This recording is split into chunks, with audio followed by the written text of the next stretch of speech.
جزاکم اللہ خیر و احسن الجزا۔ حضرت مولانا نے بہت مختصر سے وقت میں میاں صاحب اور آپ کی نسبت کی عظمت کے ساتھ ساتھ ہمیں بہت ساری قیمتی نصیحتوں سے نوازا۔ ہماری نسبت جس عظیم شخصیت سے ہے،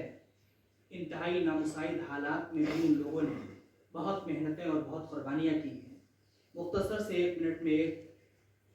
ذکر کر کے میں اپنی بات سمیٹتا ہوں۔ مہمان کو جلدی ہے، جانا ہے۔ ہماری خواہش اور کوشش تھی کہ زیادہ سے زیادہ استفادہ کریں۔ تو میاں صاحب کے تاریخ سے پڑھتے ہوئے اور ادارے کے حالات سے دیکھتے ہوئے، جب بھی کوئی آدمی اس ادارے کے دروازے سے گزرتا ہوگا اور اس واقعے کو پڑھا ہوگا تو ضرور یاد کرتا ہوگا کہ ایک مرتبہ حضرت مولانا سید شریف حسین محدث دہلوی رحمہ اللہ میاں صاحب کے اکلوتے صاحبزادے دروازے کے باہر بیٹھ کر کے پڑھا رہے تھے۔ مولانا نوشاروی نے ذکر کیا ہے کہ ان کے چھوٹے ماموں مولانا عبدالرب صاحب آئے جو حنفی تھے، اور آنے کے بعد انہوں نے طنزاً کہا کہ بھانجے،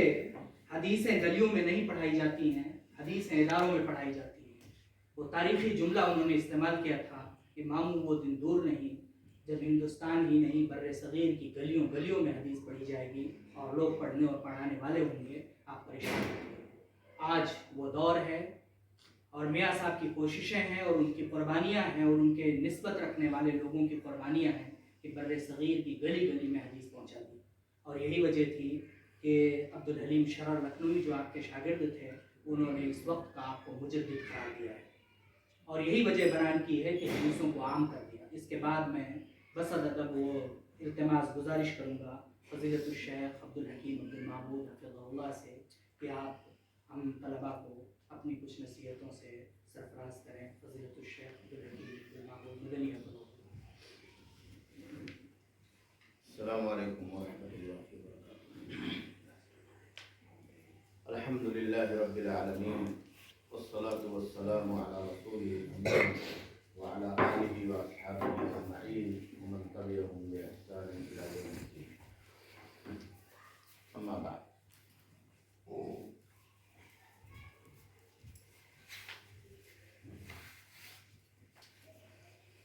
جماعت کے معروف اور مشہور قلمکار اور خطیب استاد الاساتذہ شیخ رضا اللہ عبدالکریم المدنی حفظہ اللہ،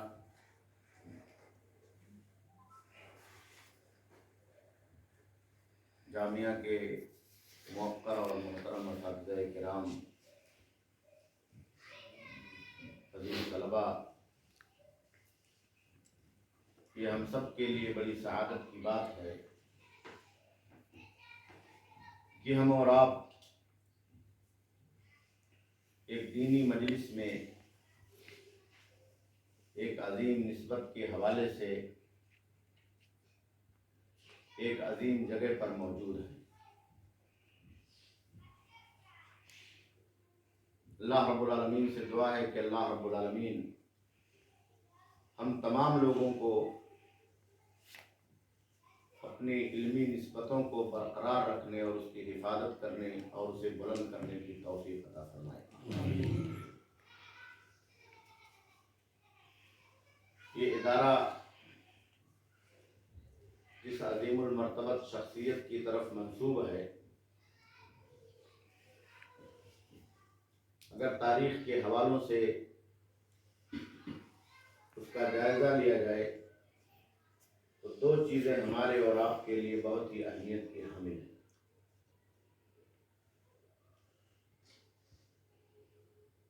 ایک میاں سید نذیر حسین محدث دہلوی رحمۃ اللہ علیہ کی علم دین کی نشر و اشاعت، خاص طور پر علم حدیث کی۔ ہم اور آپ حدیث پڑھتے ہیں اور علماء سے یہ سنتے ہیں کہ یہ اشرف العلوم ہے۔ میاں صاحب رحمۃ اللہ علیہ نے کسی جگہ پر اسی مسجد میں بیٹھ کر کے 60 سال تک دنیا کے مختلف گوشوں سے آنے والے طلباء کو علم حدیث کا درس دیا۔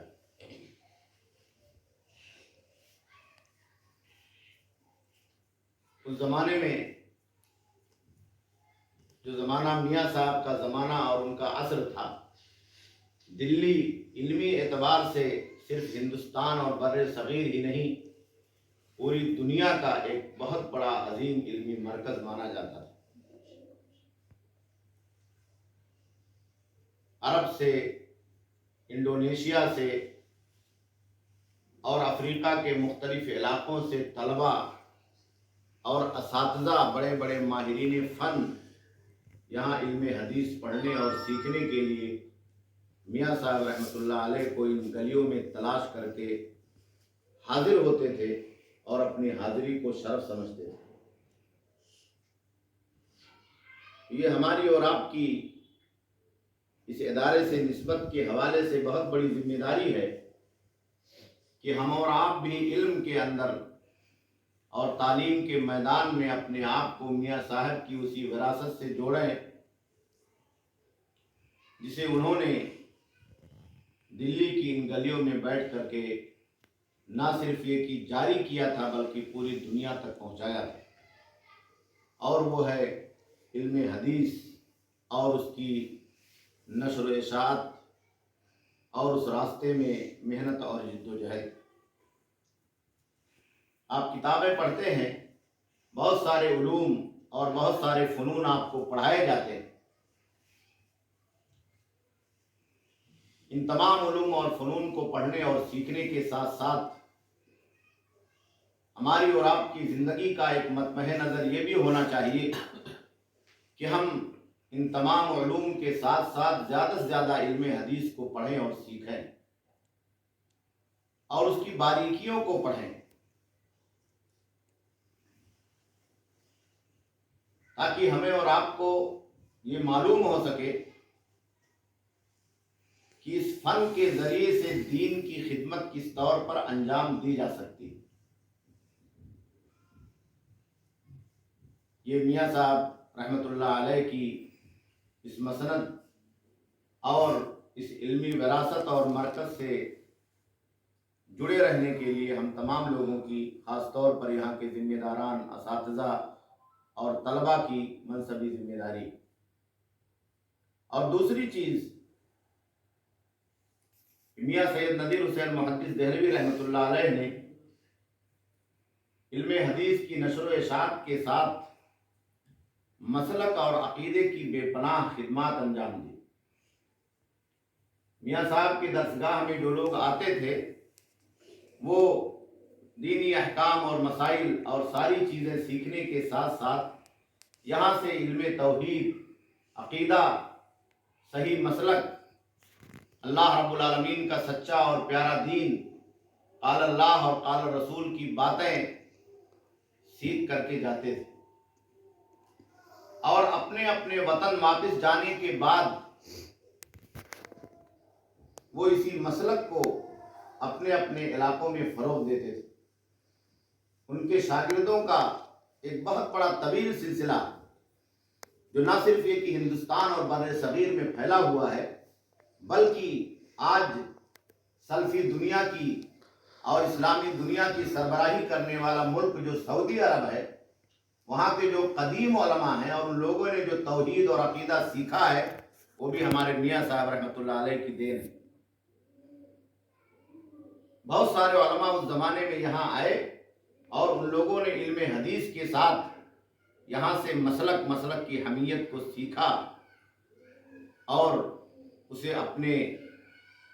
ملکوں میں جا کر کے، اپنے علاقوں میں جا کر کے فروغ دیا اور مضبوط کیا۔ اس لیے ہمیں اور آپ کو علم حدیث کو سیکھنے کے ساتھ ساتھ اپنے اس مسلک کو بھی پڑھنا چاہیے، اس کی تاریخ کو بھی پڑھنا چاہیے، اور تاریخ کے دبیز پردوں میں چھپے ہوئے ان روایتوں کو بھی ہمیں اور آپ کو زندہ کرنا چاہیے جو ہمارے علماء نے اور ان کے شاگردوں نے اور اس جیسے علمی مراکز نے دنیا کے اندر زندہ کیا تھا، اور جس کو زندہ کرنے کی آج پہلے سے زیادہ سخت ضرورت ہے۔ آج چاروں طرف سے اسلام پر ہی نہیں بلکہ مسلک اہل حدیث پر الغار ہو رہا ہے۔ اس لیے ہمیں اور آپ کو اسی کے مقابلے میں اتنا ہی مضبوط بننا ہے علمی اعتبار سے، مسلکی اعتبار سے، جماعتی اعتبار سے، عقیدے کے اعتبار سے، سنت کی محبت کے اعتبار سے اور ان تمام چیزوں کو جاننے اور پرکھنے کے اعتبار سے جو اس راہ میں ہمارے لیے مددگار اور معاون ہو سکتے ہیں۔ اس لیے میں آپ تمام طلباء سے اس بات کی گزارش کروں گا اور درخواست کروں گا کہ اللہ رب العالمین نے آپ تمام لوگوں کو یہ حسین موقع دیا ہے، اساتذہ کرام کی ایک بہترین ٹیم اور ان کی نگرانی میں، کہ آپ تمام لوگ زیادہ سے زیادہ علم حدیث کو پڑھیں اور اپنے آپ کو مسلک کے اعتبار سے، عقیدے کے اعتبار سے مضبوط بنائیں، تاکہ آپ صرف جماعت کے نمائندہ نہ بنیں بلکہ میاں صاحب رحمۃ اللہ علیہ کی ان وراثتوں کے اور علمی وراثتوں کے امین بھی بنیں، جن کی حسین بنیادوں پر آج بر صغیر اور پوری دنیا کے اندر ہماری اور آپ کی یہ جماعت زندہ ہے اور تابندہ اور پائندہ۔ اللہ رب العالمین سے دعا ہے کہ اللہ رب العالمین اس ادارے کو سرسبز و شاداب رکھے اور ان کے ذمہ داران کو اللہ رب العالمین وہ حوصلہ عطا فرمائے جس کے ذریعے سے آپ تمام لوگ اس ادارے کا نام دنیا کے اندر روشن کریں، اور ہم تمام لوگوں کو بھی اللہ رب العالمین میاں صاحب رحمۃ اللہ علیہ کے اس ادارے سے جڑنے اور اپنی اس عظیم نسبت کو بلند کرنے اور اس ادارے کے ساتھ کما حقہ اپنا تعاون پیش کرنے کی سعادت اور توفیق عطا فرمائے۔ ربنا تقبل منا انک انت السمیع العلیم، وصلی اللہ علی نبینا محمد، والسلام علیکم ورحمۃ اللہ وبرکاتہ۔